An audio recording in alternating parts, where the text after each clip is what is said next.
So, we've gone through all this learning, goal setting,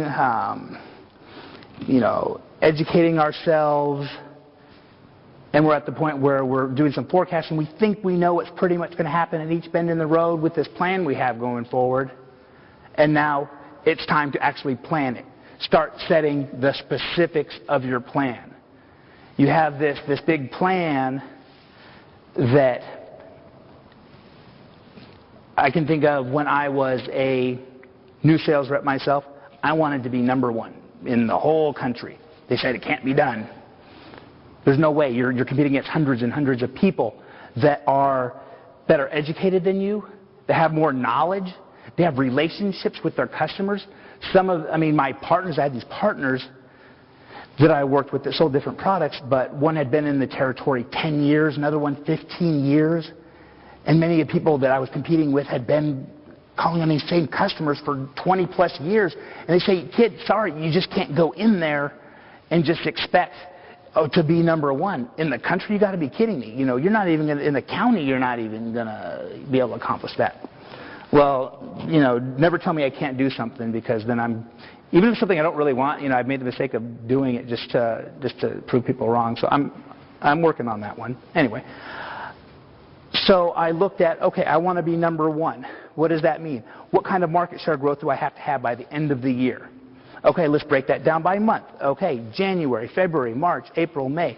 How am I going to achieve that? Look at my closing ratio. How much incremental jump do I get from each sales call? How many sales calls do I need to make? Start drilling down a little further. Where is the business coming from? Which methods are working? Which promotional items? Which techniques? Do I do more customer education? Do I put on more seminars, more training programs? Or is it just more hardcore selling? What makes each individual prospect or customer tick? Break it all the way down to not only each sales call, but the components within each sales call. And over plan. So I set the goal. Not only do I want to be number one in the country, but I want to be number one in the country by a huge margin. That way, if there's any big mess-ups, anything goes wrong with the plan, not only did I have backup plans for where I was going to get the business, but if anything went wrong with the backup plans, my goals were set so high that even failure in several areas would mean success. Now I could go on to the next topic. I'm sure you want to know what happened. And just to validate the truth of the story, didn't get number one in the country. First year with the company, I didn't beat out hundreds and hundreds of people. I was number two.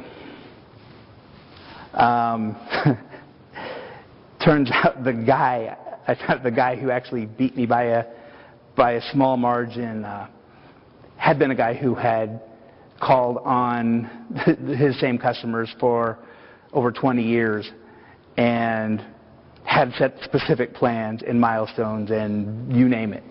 Everything I did, he did, and apparently just a little bit better than me.